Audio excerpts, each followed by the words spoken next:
Saudara, 1 tahun bukan sekedar hitungan waktu, namun sebuah momentum untuk merefleksi, menilai arah dan mengukur dampak sebuah kepemimpinan.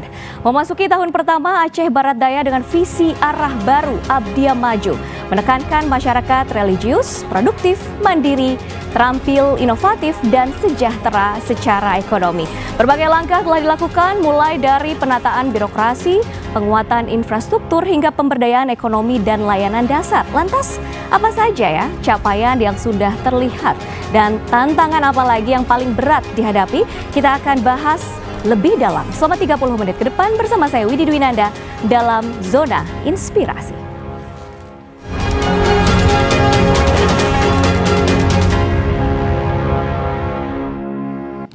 Tentunya untuk membahas topik kita hari ini sudah hadir Bupati Aceh Barat Daya yaitu Bapak Safarudin yang sudah hadir siang ini. Halo Bapak, Assalamualaikum warahmatullahi wabarakatuh. Waalaikumsalam warahmatullahi wabarakatuh Mbak Widi. Apa kabar Pak? Alhamdulillah. Alhamdulillah baik, terima kasih sudah hadir di studio Kompas TV untuk tentunya perbincangan ini akan menginspirasi saudara Kompas TV. Sebelum kita membahas mengenai program-program ini merupakan 1 tahun masa kepemimpinan, mungkin bisa dibagi juga kesannya seperti apa, kebahagiaannya seperti apa hingga akhirnya Bapak berada di titik ini? Ya, kalau ditanya kesan, perasaan 1 tahun sejak 17 Februari yang lalu saya dilantik bersama Wakil Bupati. Hasil pilkada yang lalu tentu menyisakan perasaan yang belum sempurna untuk menjadi seorang bupati ya.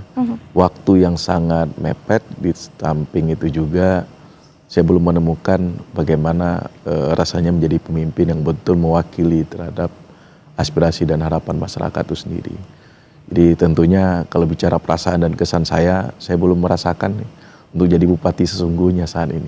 Karena masih terus berjalan ya Pak, PR-PR-nya masih banyak. Lalu apa yang bisa direfleksikan secara pribadi sepanjang perjalanan 1 tahun ini? Iya, perjalanan 1 tahun ini insya Allah Abdias paling tidak sudah pada jalurnya menapaki keinginan kita dalam slogan arah baru Abdia Maju. Tentu kita sedang melaksanakan konsolidasi ke dalam dan keluar. Kesiapan dari tata kelola birokrasi itu menjadi hal yang utama untuk menjadi perhatian saya, agar pelayanan baik dasar dan lainnya itu bisa dirasakan oleh masyarakat kabupaten saya. Gitu. Baik, dari berbagai program yang memang sudah dicanangkan dan juga sedang dijalankan oleh Bapak, tentunya ada tantangan tersendiri. Yang paling menantang selama 1 tahun kepemimpinan Bapak seperti apa di Abdia? Ya, jauh dari harapan yang saya pikirkan ya. Sejak dilantik itu kebetulan Abdia memiliki keterbatasan kewenangan. Semua kepala daerah merasakan hal itu sekarang, keterbatasan kewenangan dan juga efisiensi anggaran yang dihadapi oleh negara kita, yang itu menjadi sebuah sandaran kesulitan kita menjadi kepala daerah saat ini. Yang kedua ada beban hutang juga yang sebelumnya ditinggalkan oleh pemimpin sebelumnya. Tapi paling tidak alhamdulillah tahun ini kita udah selesaikan itu. Nah kemudian tentunya yang menjadi dasar saya hari ini menjadi kepala daerah, tantangan terbesarnya adalah ruang fiskal yang sangat sedikit. Dan ini menjadi sebuah tantangan tersendiri juga, bagaimana saya sebagai kepala daerah bisa berinovasi atau berimprovisasi dalam kebijakannya terhadap ruang fiskal yang terbatas ini, bisa mewujudkan impian dan harapan masyarakat menuju pada arah baru Abdia Maju. Baik, tapi tetap optimis ya Pak dengan tantangan yang ada. Tadi juga Bapak telah menyampaikan bahwa di tahun pertama ini juga sering disebut masa konsolidasi. Berbagai penataan juga harus dilakukan, penyesuaian juga harus dilakukan. Lalu apa yang paling mendasar, penataan apa yang paling mendasar dilakukan oleh Bapak? Ya, kalau bicara penataan konsolidasi awal itu tentu di internal. Jadi yang pertama kita lakukan pada arah melihat figur atau orang dengan disiplin kerja. Di tata kelola birokrasi itu bisa berjalan dengan baik. Ya, alhamdulillah kita sudah buat job fit, kemudian juga untuk membuka peluang bagi calon pejabat eselon untuk menempati posisi-posisi penting dan strategis dalam membantu saya dalam pemerintahan ini. Kemudian yang kedua, bagaimana kita menapaki rencana kerja tahunan yang 5 tahun ke depan juga dalam RPJMD 2025-2030 ke depan. Nah ini yang harus dituangkan pada setiap tahunnya bersama DPR agar tertuang dalam RKPD tahunannya. Nah itu yang menjadi sandaran awal yang kedua yang sedang saya lakukan di tahun 2026 ini bersama DPRD kabupaten kita.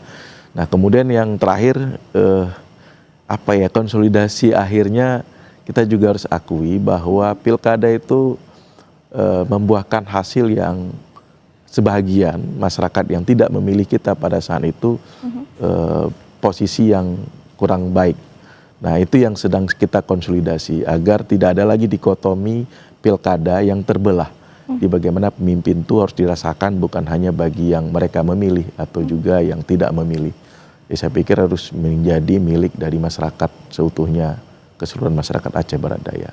Baik, dan tentunya berbagai tantangan itu tidak bisa diselesaikan hanya dengan sendiri ya Pak ya? Pasti butuh kolaborasi. Banyak kolaborasi yang harus dilakukan dengan stakeholder dan juga masyarakat terkait begitu ya agar pemerintah bisa berjalan secara harmonis. Lalu bagaimana cara Bapak mengkomunikasikan itu? Apalagi tadi Bapak juga sudah menyampaikan ada kalau lagi pilkada itu kan pasti ada dua kubu, ada yang memilih dan tidak. Bagaimana nih agar semuanya akhirnya jadi satu, berjalan bersama-sama untuk kemajuan? Yang pasti kita menyiratkan bahwa pemimpin itu tidak boleh merasakan perasaan dendam ya bagi masyarakat atau juga ada beberapa aktor-aktor politik yang kemarin berseberangan dalam pilkada. Harus dirangkul ya. Iya. Ya kita kan butuh semangat pada arah baru Abdiya Maju ini kan semangat untuk keterbukaan, semangat kita untuk konsolidasi agar Abdiya ini bisa berkembang dan maju. Dan itu tidak butuh dikerjakan oleh 1-2 orang saja, butuh semuanya. Jadi bagi mereka yang hari ini punya pemikiran, ide dan gagasan, ayo kita duduk untuk menyelesaikan banyak-banyak PR kita yang belum terselesaikan. Kemudian bagi yang masih merasakan bahwa kebijakan yang kita lakukan itu menurut mereka belum baik, ya, masih mari berseberangan kita mungkin. Ya, mungkin merasa bahwa ini belum cukup atau sesuai dengan ekspektasinya mereka, ayo kritik itu bisa didudukkan dengan musyawarah untuk kita kolaborasi ide dan gagasan itu menjadi sebuah terobosan baru dalam kebijakan. Baik, berarti memang harus mengumpulkan kritik untuk membangun begitu. Pasti, ya Pak. Dong. Lalu jika boleh benilai nih, sejauh mana visi arah baru Abdiya Maju ini mulai terlihat wujud nyatanya sejak langkah Bapak sebagai pemimpin dimulai? Ya, di tahun pertama ini saya jujur ya Mbak ya, kita di tantangan awal tadi sudah jelaskan bahwa kita punya persoalan dari kewenangan yang terbatas, ruang fiskal yang sangat minim, kemudian juga ada beban hutang. Ini kan menjadi PR yang berat di tahun pertama dalam berjalan. Ketika ada pergeseran, kita mengharuskan pada titik-titik yang belum sepenuhnya pada visi misi yang kita torehkan sesuai dengan janji kampanye kita. Makanya saya sampaikan bahwa masa transisi 2025 ini memang berat bagi kita. Masa bebenah ya Pak ya? Tambah lagi kan Aceh kemarin ditimpa musibah. Ini juga menjadi masalah. Walaupun Aceh berada tidak masuk dalam kategori mengalami musibah yang berat gitu. Tapi paling tidak indikasi bahwa pertumbuhan ekonomi kita sedang melamban gara-gara bencana itu benar terjadi.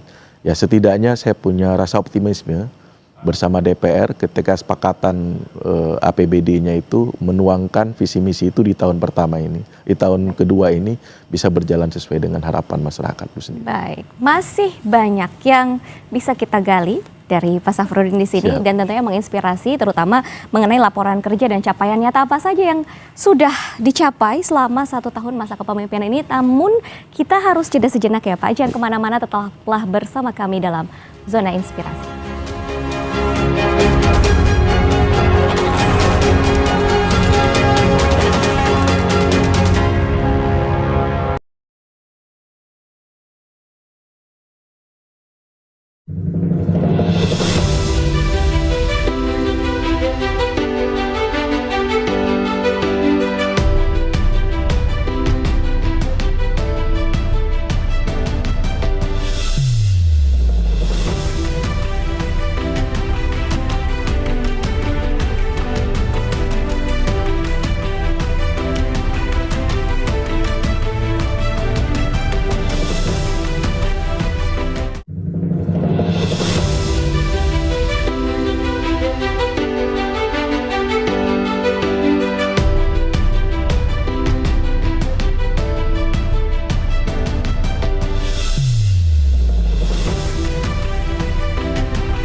Kembali lagi bersama kami di Zona Inspirasi dan tentunya masih bersama Bupati Aceh Barat Daya, Bapak Safarudin. Dan sekarang kita akan beralih ke pembahasan terkait laporan kerja dan capaian nyata apa saja yang sudah dilakukan.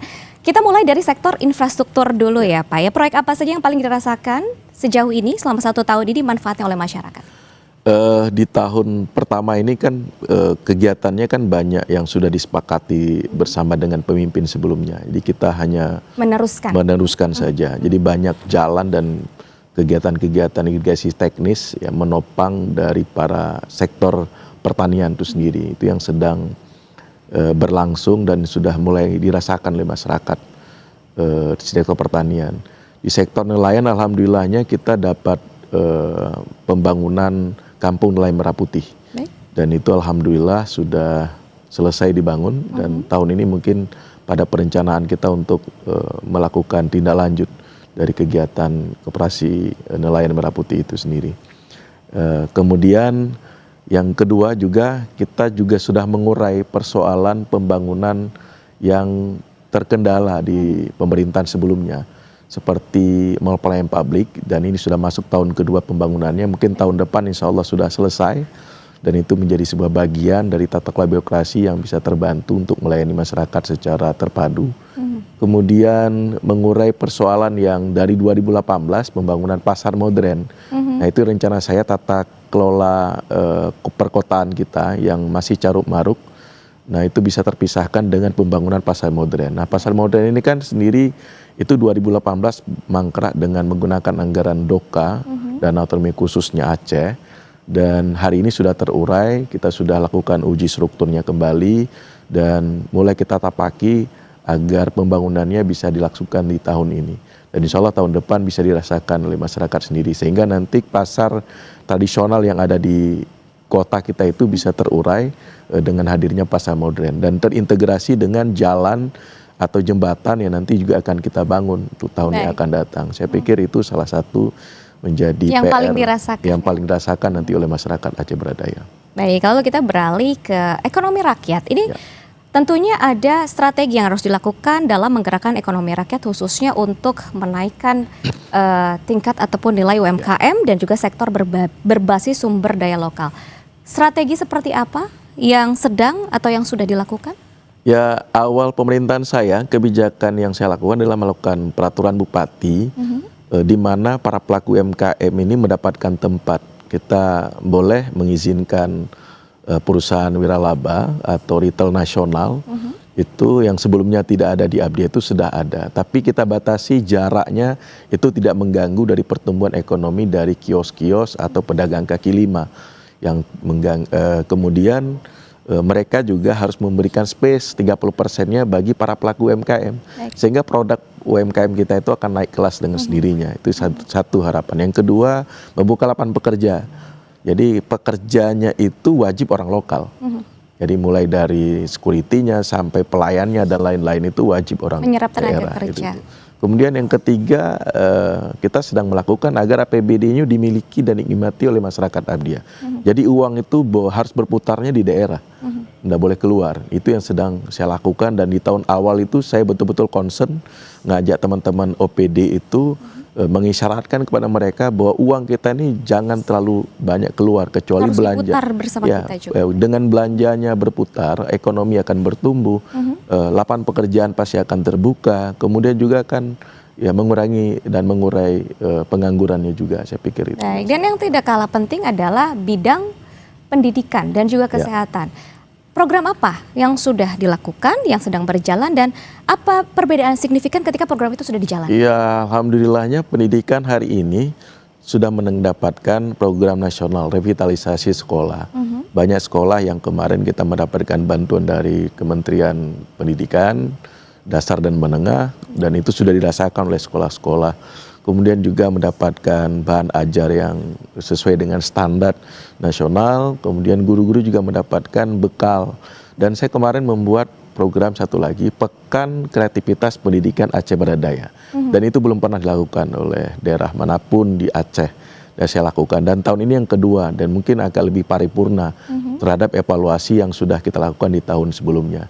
Kemudian di sektor kesehatan, alhamdulillahnya satu-satunya rumah sakit rujukan di wilayah kita itu karena hanya satu rumah sakit, yaitu Rumah Sakit Umum Teguh Pekan. Sekarang sudah dibukanya layanan kesehatan jantung. Yang dulunya ya boleh dikatakan penyakit yang rawan atau juga penyakit yang sangat banyak diidap oleh masyarakat Abdia itu salah satunya adalah penyakit jantung. Dengan kehadiran poli jantung ini dirasakan bisa sangat membantu layanan itu. Di samping itu juga saya lakukan sidak ke beberapa puskesmas, kemudian juga rumah sakit agar mereka juga menguatkan layanan dasar itu tidak terabaikan. Di mana mereka itu melayani walaupun kita belum cukup fasilitas pendukung rawat inap yang representatif, tapi tidak kita cukup kuat untuk melakukan pelayanan secara baik gitu. Baik, yang saya tahu juga bahwa ada misi yang dijalankan yaitu Pekmau Nangru ya. Pemakmu Nangru. Ya. Ini bahasa Aceh ya Pak ya? Iya, benar. Artinya adalah ya memakmurkan daerah, memakmurkan negeri begitu ya. Ada cakupannya 8 agenda besar yang tercatat di sini. Program mana yang paling cepat atau yang paling mudah direalisasikan dan sejauh mana misi ini dijalankan? Yang pasti setiap RKPD dan APBD yang diputuskan setiap tahun itu harus berdampak kepada ekonomi rakyat. Salah satu yang bicara ekonomi rakyat ini dirasakan adalah bagaimana pelaku UMKM itu terangkat. Secara pertumbuhan ekonominya juga akan dirasakan oleh masyarakat lainnya.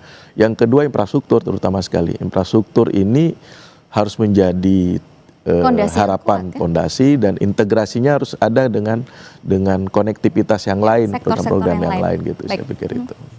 Baik, Bapak tentunya masih banyak sekali obrolan kita, capaian juga sudah sedikit ya tadi ya, sebenarnya banyak sekali capaian yang sudah dilakukan. Usai jeda kita akan gali lebih dalam lagi, jangan kemana-mana dan jangan beranjak dulu, tetaplah bersama kami di Zona Inspirasi.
Terima kasih Anda masih menyaksikan Zona Inspirasi, tentunya masih bersama dengan Bupati Aceh Barat Daya yaitu Bapak Safarudin. Kita lanjutkan perbincangan yang semakin menarik tadi bahwa ternyata memang beberapa program sudah dilakukan begitu ya dari berbagai sektor, infrastruktur, pendidikan, lalu mungkin bisa diberikan gambaran juga dari misi yang telah dicanangkan itu apa saja, terutama mungkin di bidang pendidikan tadi masih terpotong ya Pak ya? Ya, pendidikan dan kesehatan tadi kan mungkin harapan besar masyarakat itu agar terlihat pemerintah ini apa sih keprihatinan dan kepeduliannya terhadap sektor ini. Nah, pendidikan ini saya concern agar menaikkan IPM masyarakat Aceh Barat Daya itu semakin jauh lebih baik dari sebelumnya. Kemudian infrastruktur sekolah itu tidak ada lagi sekolah yang tidak layak untuk kegiatan belajar mengajar. Kemudian di sektor kesehatan saya juga mengupayakan agar rumah sakit Teku Pekan nantinya itu menjadi rumah sakit yang paling tidak role model bagi kabupaten yang sekelas Kabupaten Aceh Baradaya. Dengan sumber daya manusianya yang cukup berkualitas, kemudian juga fasilitas alat kesehatan memadai, kemudian ruang rawat inap yang bisa ditambah nantinya. Insya Allah itu sedang saya kejar dan saya kebut, dan kedisiplinan kerja untuk layanan itu semakin jauh lebih baik, lebih prima untuk melayani masyarakat gitu. Itu menjadi janji dan harapan yang akan saya tuntaskan kepada rakyat saya. Kemudian infrastruktur, kebetulan Abdiya ini kan belum ada jalan 2 jalur. Alhamdulillah tahun yang lalu kita sudah melakukan pembebasan lahan untuk pembangunan jalan 2 jalur. Dan insya Allah akan terkoneksikan dengan pasar modern yang tadi. Kemudian ada jalan-jalan teknis dengan program nasional lainnya. Nah itu yang sedang kita rencanakan. Dan Alhamdulillah 2027 Abdiya juga mendapatkan kesempatan dari pemerintah Provinsi Aceh sebagai tuan rumah Musabaqah Tilawatil Quran. Masya Allah. Nah itu kan ada pembangunan venue, sekaligus saya juga akan bangun lokasi sport center Sigupai Arena. Itu kan yang saya hadirkan 2027 nanti akan dirasakan oleh masyarakat Aceh Baradaya. Kita kejar Pak itu. Insya Allah, mudah-mudahan itu saya rencanakan. Tahun ini kita siapkan pembangunan ya boleh dikatakan mega proyek Aceh Baradaya gitu ya. Dengan kemampuan yang kita miliki, nanti ada tempat Musabaqah Tilawatil Quran. Di samping itu juga sudah ada layanan untuk tempat bagi masyarakat Abdiya yang untuk berjalan, menikmati kuliner, kemudian juga berolahraga di sport center Sigupai Arena, insya Allah. Iya, berarti memang semuanya ditingkatkan begitu ya, Alhamdulillah. Pak? Sama juga sektor pertanian, karena bagian dari produktivitas pertanian kita semakin jauh lebih baik dengan alat mesin pertanian yang kita tambah, kemudian juga jalan irigasi teknis yang membantu petani untuk tidak kewalahan dalam melakukan produktivitas. Baik. Itu juga. Bisa disimpulkan bahwa berbagai program yang dilakukan selama 1 tahun masa kepemimpinan Bapak ini bukan hanya meneruskan program yang lalu saja, tetapi juga banyak inovasi yang telah dilakukan. Namun dalam pelaksanaannya atau realisasinya tentu ada isu-isu publik yang juga terangkat di sini, Pak. Seperti apa isu yang paling banyak mendapatkan perhatian masyarakat? Saya kan menjadi pemimpin yang agak kebal juga dengan isu terhadap kebijakan ya. Ketika ada isu atau juga kritik yang menurut saya itu hadir di tengah-tengah masyarakat, dan saya jawab dengan kerja-kerja nyata dan aksi-aksi nyata saja. Baik. Saya sedang berbuat, saya sedang melakukan program-program sesuai dengan visi misinya saya. Nah, kalaupun ada perbedaan-perbedaan terhadap isu-isu di ruang publik itu, saya menganggap bahwa itu adalah otokritik yang bisa saya jadikan modal semangat bagi saya gitu. Dijawabnya dengan kerja nyata yang bisa dilihat. Lalu program apa yang kira-kira paling dinantikan oleh masyarakat dari janji kampanye yang telah Bapak di samping infrastruktur saya sudah jawab tadi, kemudian harapan besarnya agar pertumbuhan ekonomi akan semakin naik dan para UMKM ini terutama sekali masyarakat ini kan perlu merasakan nanti banyak event, banyak kegiatan, banyak perhelatan yang kita lakukan itu berdampak pada pelaku UMKM kita supaya mereka mempercepat produktivitas agar mereka naik kelas dan juga membantu nanti mengurai pengangguran, membuka lapangan pekerjaan. Itu juga yang menjadi hilirisasi dari program yang kita mau lakukan. Dari sekian banyaknya janji kampanye yang mungkin telah Bapak keluarkan, sampaikan, lalu mana yang akhirnya paling menjadi prioritas untuk direalisasikan, yang paling ditunggu-tunggu juga oleh masyarakat? Ya tentu masyarakat membutuhkan kota baru. Aceh Baradaya memiliki kota baru, kemudian kota yang bersih, kota yang ramah, dan itu menjadi hal yang sedang saya galang. Kemudian juga di sektor kelautan, ya sebagian besar masyarakat di Abdiya di samping pertanian nomor satunya, nomor 2 itu adalah sektor nelayan. Agar para nelayan itu memiliki muara tempat bersandarnya bot-bot atau juga kapal-kapal ikan, itu yang belum dimiliki di Aceh Baradaya. Itu salah satu yang mimpi yang sedang saya wujudkan. Mudah-mudahan bisa tercapai, insya Allah. Mudah-mudahan. Optimis tentunya ya, Pak ya. Dan bagaimana dengan penerimaan masyarakat dengan kerja nyata yang telah Bapak perlihatkan begitu, isu-isu atau yang kontra, apakah sudah jadi diam atau bagaimana nih Pak? Wah ternyata ini Pak Safarudin luar biasa kerjanya. Ya paling tidak bagi yang berbeda saya wajar lah ya. Namanya daerah kecil, kemudian ruang atau juga wadahnya juga sempit gitu ya, pasti kan mudah terkontrol. Jadi saya akan menjawab itu dengan aksi dan juga dengan program yang saya wujudkan. Dan seperti layanan kesehatan bukan hanya rumah sakit dan puskesmas saja. Sekarang ada program yang saya lakukan adalah dokter sawu gampung, yaitu dokternya ke kampung dengan perawat, dengan layanannya itu yang di desa-desa. Kemudian juga ada tengku sawu sikula di bidang pendidikan.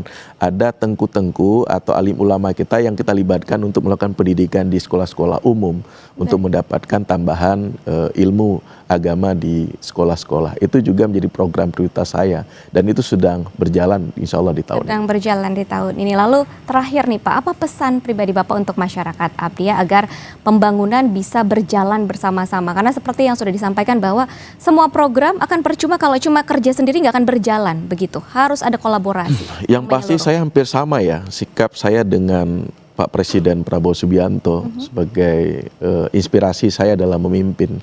Pak Prabowo ini kan tidak canggung ketika mendapatkan kritik. Beliau tuh menjawab dengan aksi dan program-program yang diwujudkan dengan mimpi besarnya agar Indonesia menjadi lebih baik, berdaulat ekonominya. Nah, begitu juga saya di Abdia. Saya akan menjawab tantangan ini dengan sepenuh hati dan harapan besar yang saya harapkan kepada masyarakat. Saya berikan saya waktu untuk mewujudkan itu. Dan tentu saya butuh stabilitas politiknya, saya butuh masyarakat dengan kerjasamanya, kemudian kita bisa berkolaborasi untuk membangun daerah, sehingga slogan kita arah baru Abdia Maju bisa kita wujudkan insya Allah. Baik, wah menarik sekali dan sangat menginspirasi Pak. Tapi sayang sekali waktu kita sangat terbatas. Terima kasih Mbak Widi. Terima kasih atas waktunya, 30 menit sudah berlalu, berarti waktunya kita berdua. Dan bisa berarti bagi masyarakat Aceh ya Pak ya. Baik, terima kasih banyak. Terima kasih Atas inspirasinya dan saudara, setahun kepemimpinan bukanlah akhir perjalanan, melainkan pondasi untuk melangkah lebih kuat ke depan. Tantangan tentu masih ada, namun semangat kolaborasi dan kebersamaan menjadi modal utama Abdia menuju masyarakat yang religius, produktif, dan sejahtera. Akhir kata, saya Widi Dwinanda pamit undur diri. Terima kasih atas kebersamaan Anda. Sampai jumpa di Zona Inspirasi berikutnya.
Terima kasih Anda telah menyaksikan Zona Inspirasi, dipersembahkan oleh